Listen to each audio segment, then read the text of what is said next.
ನಮಸ್ಕಾರ ರೀ ಎಲ್ಲರಿಗೂ ತನ್ವೀಸ್ ಕಿಚನ್ಗೆ ಎಲ್ಲರಿಗೂ ಸ್ವಾಗತ. ಇವತ್ತಿನ ವಿಡಿಯೋದಾಗ ಇನ್ಸ್ಟಂಟ್ ಆಗಿ ಕೇವಲ 10 ರಿಂದ 15 ನಿಮಿಷದಲ್ಲಿ ಈ ಒಂದು ಸೌತೆಕಾಯಿ ದೋಸೆನ ಯಾವ ರೀತಿ ಮಾಡೋದು ಅಂತ ಹೇಳಿ ವಿಡಿಯೋನ ತೋರ್ಸಾಕತ್ತೇನ್ರಿ. ಈ ಬೇಸಿಗೆಯಲ್ಲಿ ಬಾಡಿ ಏನಾದರೂ ಹೀಟ್ ಆಗಿದ್ರೆ ಈ ಒಂದು ರೆಸಿಪಿನ ನೀವು ಖಂಡಿತ ಟ್ರೈ ಮಾಡಲೇಬೇಕು. ಈ ರೆಸಿಪಿನ ನೀವು ಮಾಡಿದ್ದೇ ಆದ್ರೆ ನಿಮ್ಮ ಬಾಡಿ ಮಾತ್ರ ಅಲ್ಲ, ನಿಮ್ಮ ಮೈಂಡು ಕೂಡ ಕೂಲ್ ಆಗುತ್ತಾ. ಅಷ್ಟೊಂದು ಸೂಪರ್ ಆಗಿರೋ ರೆಸಿಪಿ, ಈಸಿ ಆಗಿರೋ ರೆಸಿಪಿ ಅಂತಾನೆ ಹೇಳ್ಬೋದು. ಬರೀ ಹೆಂಗಿದ್ರೆ ಈ ಒಂದು ಈಸಿ ರೆಸಿಪಿನ ಸೌತೆಕಾಯಿ ದೋಸೆನ ಹೆಂಗೆ ಮಾಡೋದು ಅಂಥೇಳಿ ವಿಡಿಯೋನ ನೋಡ್ಕೊಂಡು ಬರೋಣಂತ. ಫಸ್ಟ್ ನಾನಿಲ್ಲೇ ಈ ಒಂದು ಸೌತೆಕಾಯಿ ದೋಸೆನ ಮಾಡೋಕೆ ಒಂದು ಸೌತೆಕಾಯಿನ ತೊಗೊಂಡೇನ್ರಿ. ನೋಡ್ರಿ, ಇವಾಗ ಈ ಸೌತೆಕಾಯಿನ ಈ ರೀತಿ ಮುಂದೆ ಮತ್ತು ಸ್ವಲ್ಪ ಹಿಂದೆ ಕಟ್ ಮಾಡಿಕೊಂಡು ಇದನ್ನು ಒಂದು ತುರಿಯೋ ಮನೆಯಿಂದ ತುರಿದು ಇಟ್ಕೊಳ್ಬೇಕು. ನೀವು ಈ ದೋಸೆನ ಜಾಸ್ತಿ ಪ್ರಮಾಣದಾಗ ಮಾಡ್ಕೊಳ್ಳೋದಾದ್ರೆ ಸೌತೆಕಾಯಿನೂ ಕೂಡ ಜಾಸ್ತಿಯಾಗಿ ಯೂಸ್ ಮಾಡಬೇಕಾಗತ್ತೆ. ಇಲ್ಲ ಅಂದ್ರೆ ಕೇವಲ 2 ರಿಂದ 3 ವ್ಯಕ್ತಿಗಳಿಗೆ ಅಂದ್ರೆ ಒಂದು ಸೌತೆಕಾಯಿ ಸಾಲುತ್ತೆ. ನೋಡ್ರಿ, ಇವಾಗ ನಾನು ಈ ಸೌತೆಕಾಯಿನ ಈ ರೀತಿ ತುರಿಯೋ ಮನೆಯಿಂದ ತುರಿದು ಕಪ್ಪಿನ ಅಳತೆಯಲ್ಲಿ 1 ಕಪ್ ಆಗುವಷ್ಟು ನಾನು ಸೌತೆಕಾಯಿ ತುರಿನ ಈ ರೀತಿ ಒಂದು ಮಿಕ್ಸಿ ಜಾರ್ ಒಳಗೆ ಸೇರಿಸ್ಕೊಳಕತ್ತೀನಿ. ಇವಾಗ ಇದಕ್ಕೆ ಒಂದು ಸ್ವಲ್ಪ ಫ್ರೆಶ್ ಆಗಿರೋ ಕೊತ್ತಂಬರಿನ ಸೇರಿಸ್ಕೊಳ್ಬೇಕು. ಆ ನಂತರ ಇದಕ್ಕೆ 2 ಹಸಿ ಮೆಣಸಿನ್ಕಾಯಿ ಮತ್ತು ಒಂದು ಸ್ವಲ್ಪ ಹಸಿ ಶುಂಠಿನ ಸೇರಿಸ್ಕೊಂಡು ನಾವು ಯಾವ ಕಪ್ ಒಳಗೆ ಸೌತೆಕಾಯಿ ತುರಿನ ತೊಗೊಂಡಿದ್ದೀವಲ್ಲ ಸೇಮ್ ಅದೇ ಕಪ್ನಾಗ 1 ಕಪ್ ಆಗುವಷ್ಟು ನಾನಿಲ್ಲಿ ಸಣ್ಣ ರವೆ, ಪೂರ್ತಿ ಸಣ್ಣ ರವೆ ಅಂದ್ರೆ ಚಿರೋಟಿ ರವೆನ ತೊಗೊಂಡೇನ್ರಿ. ಇವಾಗ ಅದೇ ಕಪ್ನಾಗ 1/4 ಕಪ್ ಆಗುವಷ್ಟು ಗೋಧಿ ಹಿಟ್ಟು ಮತ್ತು 1/4 ಕಪ್ ಆಗುವಷ್ಟು ಕಡಲೆ ಹಿಟ್ಟು, ಒಂದು ಸ್ವಲ್ಪ ಅರ್ಧಕ್ಕಿಂತ ಕಡಿಮೆ ಆಗುವಷ್ಟು ಮೊಸರನ್ನ ಸೇರಿಸ್ಕೊಂಡು ಅದೇ ಕಪ್ನಾಗ ಒಂದು ಸ್ವಲ್ಪ ನೀರನ್ನ ಆ್ಯಡ್ ಮಾಡಿಕೊಂಡು ಇದಕ್ಕೆ ಸೇರಿಸ್ಕೊಳಕತ್ತೇನ್ರಿ. ನೀವು ಈ ಚಿರೋಟಿ ರವೆ ಬದಲಿಗೆ ಬೇಕಿದ್ರೆ ಬಾಂಬೆ ರವೆ ಬೇಕಿದ್ರೂ ಯೂಸ್ ಮಾಡ್ಕೊಳ್ಬೋದು. ಇವಾಗ ರುಚಿಗೆ ತಕ್ಕಷ್ಟು ಉಪ್ಪು ಮತ್ತು ಕಲರ್ಗೋಸ್ಕರ ಒಂದು ಸ್ವಲ್ಪ ಸಕ್ಕರೆನ ಆ್ಯಡ್ ಮಾಡಿಕೊಂಡು ಇದನ್ನು ಪೂರ್ತಿ ನೈಸಾಗಿ ರುಬ್ಕೊಂಡು ತಗೊಂಡು ಬರಬೇಕು. ನೋಡ್ರಿ, ಪೂರ್ತಿ ಈ ರೀತಿ ನೈಸಾಗಿ ಪೇಸ್ಟ್ ಆಗಬೇಕು. ಸ್ವಲ್ಪ ಕೂಡ ತರಿಯಾಗಿ ಇರಬಾರ್ದು. ಅಕಸ್ಮಾತ್ ನಿಮ್ಗೆ ನೀರು ಕಡಿಮೆ ಅನಿಸಿದ್ರೆ ಸ್ವಲ್ಪನೇ ನೀರನ್ನ ಮಿಕ್ಸ್ ಮಾಡಿಕೊಂಡು ಈ ರೀತಿ ನೈಸಾಗಿ ಪೇಸ್ಟ್ ಮಾಡ್ಕೊಂಡು ತಗೊಂಡು ಬರಬೇಕು. ಇವಾಗ ಇದನ್ನು ಒಂದು ಮಿಕ್ಸಿಂಗ್ ಬೌಲ್ಗೆ ನಾನು ಟ್ರಾನ್ಸ್ಫರ್ ಮಾಡ್ಕೊಳಕತ್ತೀನಿ. ಈ ರೀತಿ ಮಿಕ್ಸಿಂಗ್ ಬೌಲ್ಗೆ ಟ್ರಾನ್ಸ್ಫರ್ ಮಾಡ್ಕೊಂಡಾಗಿಂದ ಇದನ್ನು ನೀವು ಬೇಕಾದ್ರೆ ಟೈಮ್ ಇದ್ರೆ ನಿಮ್ಮ ಹತ್ರ ಒಂದು 10 ರಿಂದ 15 ನಿಮಿಷ ನೆನೆಯೋದಕ್ಕೆ ಇಡಬೇಕಾಗ್ತೈತಿ. ಇಲ್ಲ ಅಂದ್ರೆ ಇನ್ಸ್ಟಂಟಾಗಿ ಕೂಡ ನಾವು ಮಾಡ್ಕೊಳ್ಬೋದು. ಆದರೆ ಸ್ವಲ್ಪ ಇದನ್ನು ನೆನೆಸಿದ್ರೆ ದೋಸೆ ಪೂರ್ತಿಯಾಗಿ ಪರ್ಫೆಕ್ಟಾಗಿ ಬರ್ತಾವು. ನೋಡ್ರಿ, ಇವಾಗ ನಾನು ಅದನ್ನು ಒಂದು ಸರ್ತಿ ನೀಟಾಗಿ ಮಿಕ್ಸ್ ಮಾಡಿಕೊಂಡು ಇವಾಗ ಇದಕ್ಕೆ ನಾವು ಇನ್ಸ್ಟಂಟಾಗಿ ಈ ದೋಸೆನ ಮಾಡ್ತಿರೋದ್ರಿಂದ ಒಂದು ಅರ್ಧ ಟೀ ಸ್ಪೂನ್ ಅಷ್ಟು ನಾನಿಲ್ಲಿ ಈನೋ ಪೌಡ್ರನ್ನ ಹಾಕಿ ಮಿಕ್ಸ್ ಮಾಡಾಕತ್ತೇನೆ. ಸ್ವಲ್ಪ ಈನೋ ಪೌಡ್ರ್ ಹಾಕಿ ಅದ್ರ ಮೇಲೆ ಸ್ವಲ್ಪ ನೀರನ್ನ ಹಾಕಿ ಈ ಹಿಟ್ಟೊಳಗೆ ಅದು ಪೂರ್ತಿ ಮಿಕ್ಸ್ ಆಗಬೇಕು.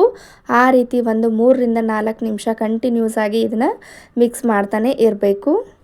ನೋಡ್ರಿ, ಇವಾಗ ನಾವು ದೋಸೆ ಮಾಡ್ಲಿಕ್ಕೆ ದೋಸೆ ಹಿಟ್ಟು ರೆಡಿ ಆಯಿತು. ಈ ರೀತಿ ಆದ್ರೆ ಇದು ರೆಡಿ ಆಗೈತೆ ಅಂಥೇಳಿ ಅರ್ಥ.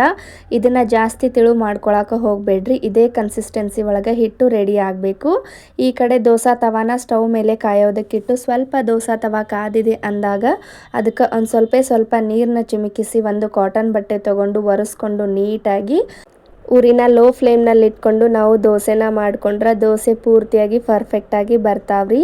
ಈ ಸೌತೆಕಾಯಿ ದೋಸೆನ ಈ ಬೇಸಿಗೆ ಕಾಲದಲ್ಲಿ ನೀವು ಮಾಡ್ಕೊಂಡು ತಿಂದ್ರೆ ಹೀಟ್ ಆದಂಥ ಬಾಡಿ ಪೂರ್ತಿಯಾಗಿ ಕೂಲ್ ಆಗುತ್ತೆ ರೀ. ಬಾಡಿ ಮಾತ್ರ ಅಲ್ಲ, ಮೈಂಡು ಕೂಡ ಕೂಲ್ ಆಗುತ್ತೆ. ಯಾಕಂದ್ರೆ ನಮ್ಮ ದೇಹಕ್ಕೆ ಈ ಸೌತೆಕಾಯಿ ಅಷ್ಟೊಂದು ಇಂಪಾರ್ಟೆಂಟ್.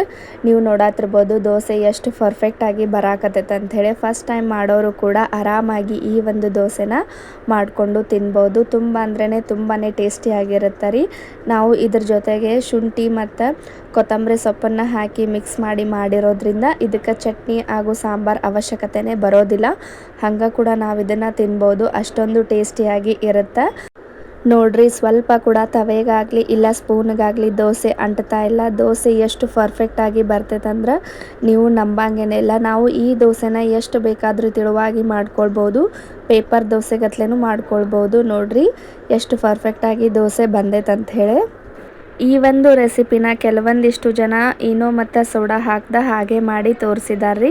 ಆದ್ರೆ ಆ ರೀತಿ ಮಾಡೋಕೆ ಹೋದ್ರೆ ಫಸ್ಟ್ ಟೈಮ್ ಮಾಡೋರಿಗೆ ತುಂಬ ಅಂದರೆ ತುಂಬಾ ಕಷ್ಟ ಆಗುತ್ತೆ. ಯಾಕಂದರೆ ನಾವು ಇನ್ಸ್ಟಂಟಾಗಿ ಮಾಡ್ಕೋಬೋದಾದಂಥ ಯಾವುದೇ ರೆಸಿಪಿಗಾಗಲಿ ಸೋಡಾ ಅಥವಾ ಈನೋ ಹಾಕಿದ್ರೇ ಅದು ಪರ್ಫೆಕ್ಟಾಗಿ ಬರುತ್ತೆ. ಫರ್ಮೆಂಟೇಷನ್ ಆಗಿರೋದಿಲ್ಲ, ಆದ್ದರಿಂದ ದೋಸೆ ಸರಿಯಾಗಿ ಬರೋದಿಲ್ಲ. ಸ್ವಲ್ಪ ಈನೋನ ಹಾಕಿ ಮಿಕ್ಸ್ ಮಾಡಿ ಈ ರೀತಿ ದೋಸೆನ ಮಾಡಿಕೊಂಡ್ರೆ ದೋಸೆ ಸ್ವಲ್ಪ ಕೂಡ ಅಂಟೋದಿಲ್ಲ. ಎಷ್ಟು ಪರ್ಫೆಕ್ಟಾಗಿ ಬರಾಕತ್ತದ ಅಂಥೇಳಿ ನೀವೇ ನೋಡಾಕತ್ತೀರಿ. ಈ ರೀತಿ ಕಲರ್ಫುಲ್ ಆದಂಥ ದೋಸೆನ ನೀವು ಒಮ್ಮೆ ಟ್ರೈ ಮಾಡಿ ನೋಡ್ರಿ. ಚಿಕ್ಕ ಮಕ್ಕಳಿಗಂತೂ ಇದು ಹೇಳಿ ಮಾಡಿಸಿದಂಥ ರೆಸಿಪಿ. ಮಕ್ಕಳು ಇದನ್ನು ಇಷ್ಟಪಟ್ಟು ತಿಂತಾರೆ. ಒಂಥರ ಏನೋ ಡಿಫ್ರೆಂಟಾಗಿ ಕಲರ್ಫುಲ್ಲಾಗಿ ದೋಸೆನ ಮಾಡಿಕೊಟ್ರೆ ಅವರು ಕೂಡ ಇಷ್ಟಪಟ್ಟು ತಿಂತಾರೆ. ನೋಡ್ರಿ, ಇವಾಗ ನಾನಿಲ್ಲೇ ಇನ್ನೊಂದು ದೋಸೆನ ಮಾಡಿ ತೋರ್ಸಾಕತ್ತೇನೆ.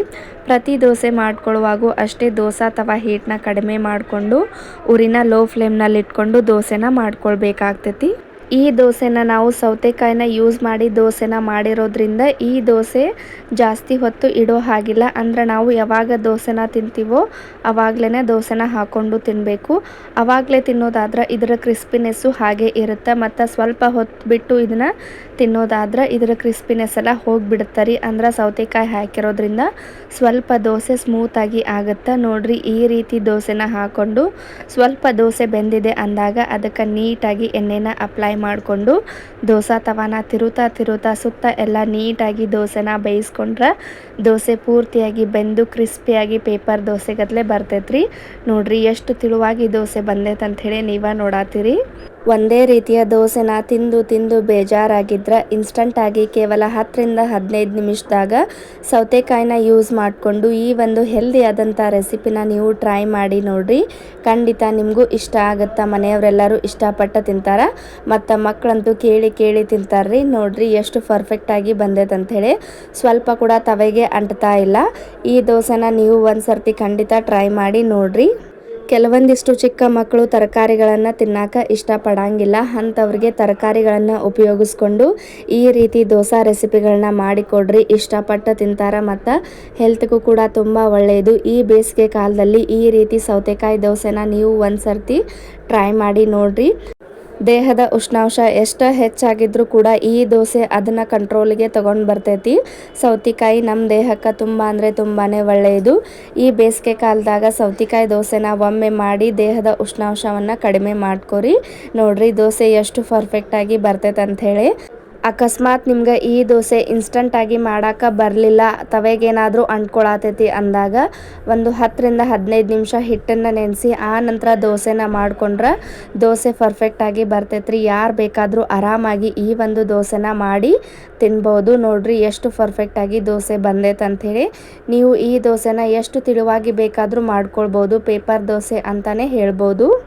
ನೋಡ್ರಿ, ದೋಸೆ ಎಷ್ಟು ಕ್ರಿಸ್ಪಿಯಾಗಿ ಬಂದೈತೆ ಅಂಥೇಳಿ. ಈ ಒಂದು ಸೌತೆಕಾಯಿ ದೋಸೆ ನಿಮ್ಗೆ ಇಷ್ಟ ಆಗಿದ್ರೆ, ಸ್ವಲ್ಪನಾದರೂ ಯೂಸ್ಫುಲ್ ಅನಿಸಿದ್ರೆ ಅಥವಾ ನಮ್ಮ ಚಾನಲ್ಗೆ ಯಾರಾದರೂ ಫಸ್ಟ್ ಟೈಮ್ ವಿಸಿಟ್ ಮಾಡಿದ್ರೆ ಚಾನಲ್ನ ಸಬ್ಸ್ಕ್ರೈಬ್ ಮಾಡ್ಕೊರಿ. ಹಂಗೆ ನಿಮ್ಗೆ ಈ ರೆಸಿಪಿ ಇಷ್ಟ ಆಗಿದ್ರೆ ಒಂದು ಲೈಕ್ ಕೊಡೋದನ್ನು ಮಾತ್ರ ಮರಿಬೇಡ್ರಿ. ಇದೇ ರೀತಿ ವಿಡಿಯೋಸ್ನ ನೋಡ್ಕೊತ ಇರಿ. ಮತ್ತು ಮುಂದಿನ ವಿಡಿಯೋದಾಗ ಇನ್ನೊಂದು ಮಸ್ತಾಗಿರುವಂಥ ರೆಸಿಪಿ ಜೊತೆ ಎಲ್ಲರಿಗೂ ಸಿಗೋಣ್ರಿ. ಖಂಡಿತ ನೀವು ಒಮ್ಮೆ ಈ ಸೌತೆಕಾಯಿ ದೋಸೆನ ಟ್ರೈ ಮಾಡಿ ನೋಡ್ರಿ. ಟ್ರೈ ಮಾಡಿ ಕಮೆಂಟ್ ಮಾಡಿ ಹೇಳ್ರಿ ದೋಸೆ ಹೆಂಗೆ ಬಂತು ಅಂಥೇಳಿ. ಮತ್ತು ಮುಂದಿನ ವಿಡಿಯೋದಾಗ ಸಿಗೋಣ್ರಿ. ಎಲ್ಲರಿಗೂ ಟೇಕ್ ಕೇರ್ ಆಫ್ ಆಲ್. ಬಾಯ್ ರೀ.